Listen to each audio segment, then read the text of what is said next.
அதிசயா அதிசயங்களின் ஆரம்பம். அதிசயா அதிசயம் நடக்கும் நிச்சயமா.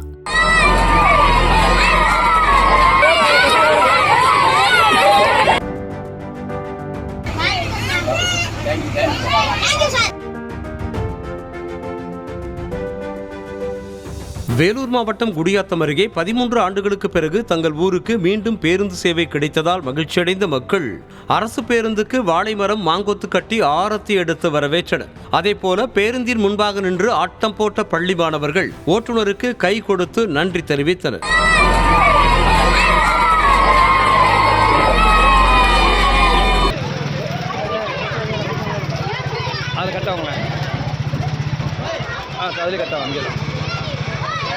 அங்கிருந்து ஸ்பீட் பிரேக்கர்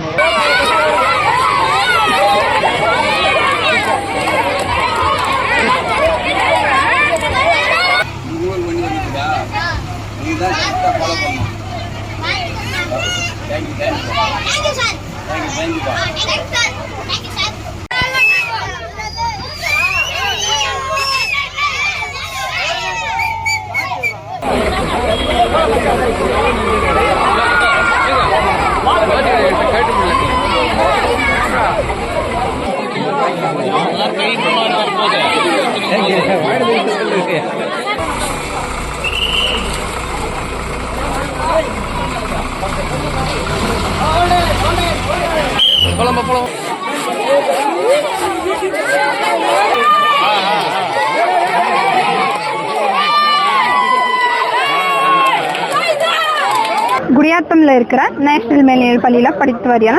11ஆம் வகுப்பு படிக்கிறேன். நான் காலையில் ஸ்கூல் போகிறதுக்கு பஸ் வசதி கிடையாது. எங்கள் ஊரில் எங்கள் அப்பா அம்மா வேலைக்கு போயிடுறாங்க. இதனால் எனக்கு போயிட்டு வர வசதி இல்லை. மேலும் இங்கேருந்து நான் 2 கிலோமீட்டர் நடந்து போயிட்டு யார் ஊரில் போகிறவங்க கூட போயிட்டு அவங்க கூட போகிற நிலைமை இருக்குது. இதனால் எங்கள் கிராமத்து மக்கள்லாம் கோரிக்கை வச்சாங்க. இதனால் அரசு எங்களுக்கு பஸ்ஸு வசதி விடுறதா சொல்லியிருக்காங்க. இதனால் எங்களுக்கு ரொம்ப மகிழ்ச்சியாக இருக்குது. குடியாத்தம் அடுத்த ராமலை கிருஷ்ணாபுரம் இந்த ஊருக்கு கொரோனாவுக்கு முன்னாடி பஸ் நிறுத்தப்பட்டது.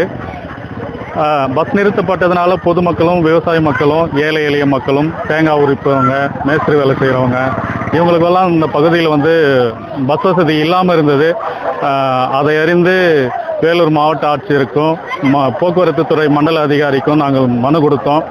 தொடர்ந்து நாங்கள் 2-3 முறை மனு கொடுத்து மாவட்ட ஆட்சியர் அவர்களும் எங்களுடைய மனுவை பரிசீலித்து போக்குவரத்து துறை அதிகாரி அவர்களும் எங்களுடைய மனுவை பரிசீலித்து இன்றைய நாளில் எங்களுக்கு பஸ் அனுப்பியிருக்கிறாங்க. இது பள்ளி மாணவர்களுக்கும் விவசாய மக்களுக்கும் இங்கே ராமாலையிலிருந்து குடியாத்தம் வேலைக்கு சென்று வருபவர்களுக்கு இது ஒரு பெரிய உதவியாக இருக்கும். அதிசயா அதிசயங்களின் ஆரம்பம். அதிசயா அதிசயம் நடக்கும் நிச்சயமா.